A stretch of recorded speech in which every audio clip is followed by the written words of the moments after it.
Bom dia! Today, we would like to introduce you to Nancy and John. They made it. They are finally here. They decided to take on the journey to Portugal. We met them a while back and want to share their journey. We feel it is important to introduce you to our new friends, foreign family, and even some of the vendors we have worked with along the journey. Let's talk about it. We hope you will hear from someone along the way that reminds you of you in your situation. It'll be fun. Vai ser divertido.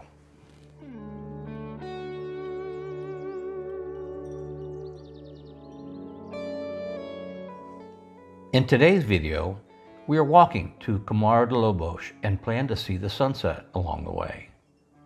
In this series, we will still take you along on our adventures so you can see the island of Madeira, Portugal, and any other places we visit.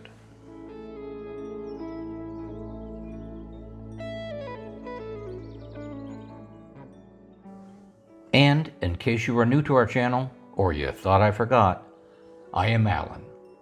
I am here with my wife Leslie, our son Wolf, our dog Greer, and Rex the cat. We are from the United States and now live in Portugal on the beautiful island of Madeira. We'd like to thank all of our subscribers for being here and would appreciate it if you please like, subscribe, and hit the bell so you will receive notifications of our new videos, if you've not already done so.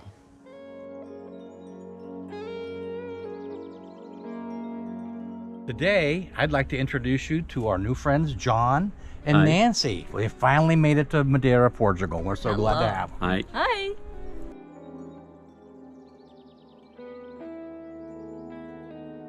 We have previously stated our why for moving to a different place in the world. I'd like to know if Nancy and John would share their why and how they ended up coming to Madeira, Portugal to look for their new place. Yes, well, during the pandemic, we'd been looking at places to go for vacation, and we'd originally thought the Azores would be a really great place to go.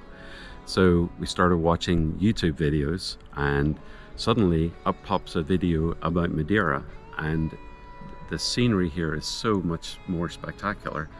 Nancy's an avid landscape photographer, so we started thinking about going to Madeira. It wasn't necessarily for retirement, that came a little bit later, but that's why we ended up here.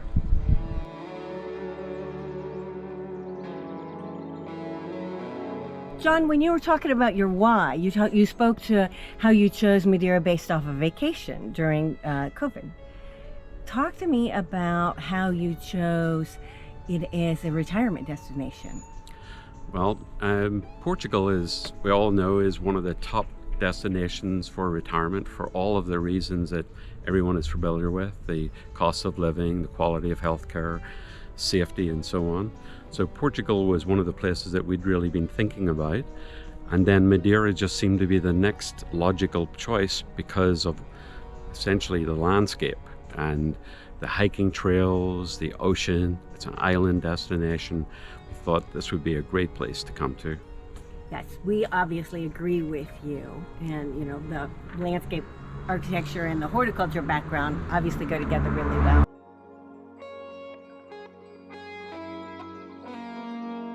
Leslie and I have spoken to this in the past about having multiple marriages and ultimately ended up going to Las Vegas to get married. Can you share your story about how and when you met and your similar story? Sure. Well, I'm originally from Northern Ireland, as you can probably tell from my accent. Nancy's from New York State, and we both met in the late 80s when we both went to Saudi Arabia to work in a large teaching hospital. And we developed a relationship as we were working together. And like many people who live in that country, you can't get married there. So we went to Dubai, probably the Las Vegas of the Middle East, to get married there.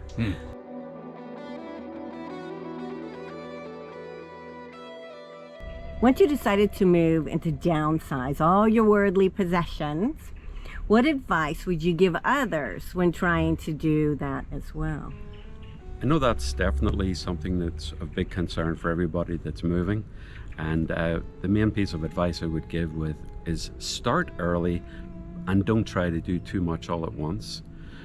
Clear out the garage that is full of junk while your expensive car is parked in the driveway. Start there. That's a good place, and you'd be surprised how much you can get rid of right away. And then as you start going through some of the things that are family heirlooms, consider giving those to your family, because they're going to end up with them anyway. Give them to your kids.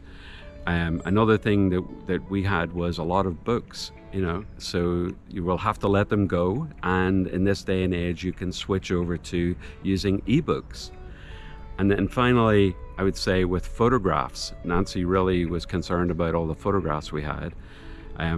Scan them, create digital albums for yourself, and then give the originals to your family so that they can be custodians of the photos for the rest of your family. It sounds perfect. When you're speaking to this, how long was your process in doing this, going through and downsizing and getting everything ready? We spent about 8 months going through it, and I know that's not long for many people. Some people take a lot longer than that. We felt that at the end, we wished we'd started earlier. Okay. Yes, I think that we started 2 years in advance, and Alan screamed for the first year and a half, and then we moved from there and got it to work.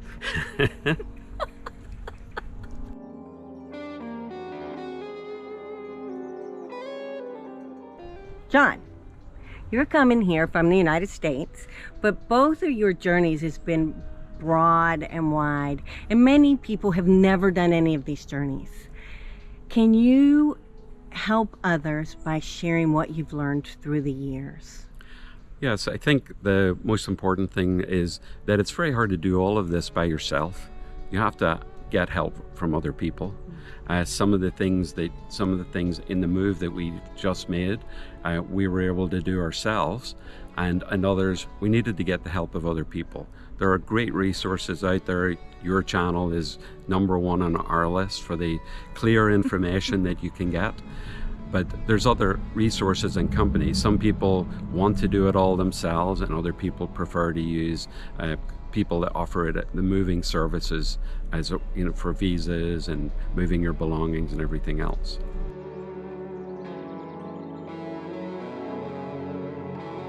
You guys brought your cat along on the trip. Can you talk about the process of getting ready to bring the cat over, and then the actual travel during that time? Well, I think the first step is to decide to bring your animals. We adopted our cat right in the middle of the pandemic because we lost our previous one, and it was just before we decided to make the move. And we right away at the beginning we said, he's coming with us, come hell or high water, basically. So when we made that decision, we started looking at the resources available to tell you what to do, and there's some really great resources out there. Again, you need to start early. Make sure your cat has a microchip, and the vet gives them their rabies shot far enough in advance. So that's sort of the first step.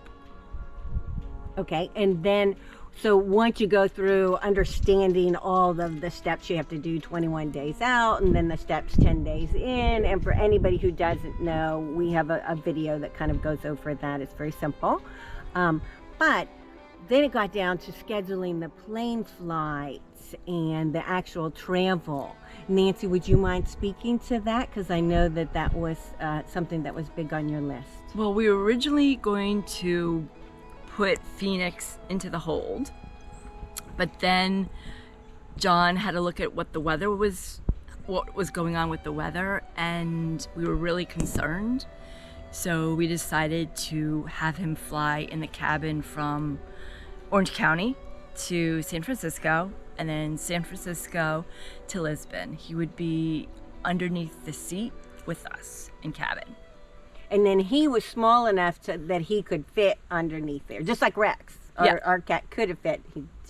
He was 8 kilos, right? It was total weight of 8 kilos. Okay. And then how did the whole trip go? He was probably less stressed than we were. A little bit. But he really did pretty good. When we came back from Saudi Arabia years ago, we took 2 cats and we shipped those in the hold with us. But I think it went smoother than we expected. and we're really glad that we did it the way we did. Not everybody can ship their pet in the hold, or in the cabin, so sometimes that decision is made for you. So at the end of the day, though, it's still your decision if it's possible to do it in the cabin, if you want to do it like that. Absolutely, and I know that it is traumatizing because we had all of that as well. Yep. Thank you.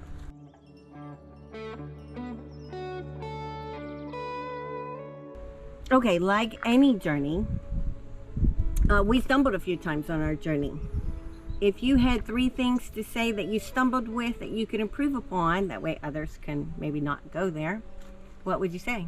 Well, first of all, start your downsizing Early. earlier than you think. Yeah. It's not something you can accomplish at the last minute, especially if you're trying to sell some things off. And then maybe you have to decide for yourself when to tell your family. We told them a month before we left. Yeah. Right? I was scared my mother would freak out, so that's why I waited. We just decided to wait until closer to the end. And also remember that there's other people that have gone on this journey before you. Use those people as resources to help you avoid those mistakes. Yeah, everybody's out there and everybody was willing to help you. Yeah. And perfect. And how's your mother doing? She's fine. She wants to come out and visit. Awesome. Perfect. And my sister will bring her out, hopefully. Perfect. So it all works out in the end. Yeah.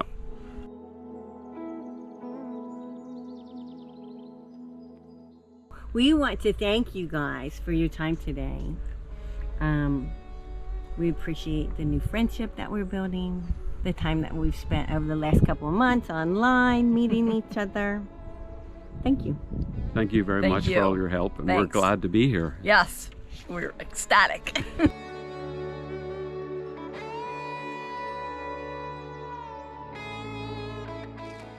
Please give us your thoughts in the comments below. We invite you to join our community. The description of our videos holds links to our Patreon, planning a one-to-one call, and the websites we discussed throughout our journey. We hope you continue to come along with us on our new adventure. We are grateful for the opportunity we've been given. Life is short. We should have done this sooner. Please like, subscribe, and hit the notification bell to help us grow. The next stage in your life is a journey. Enjoy it.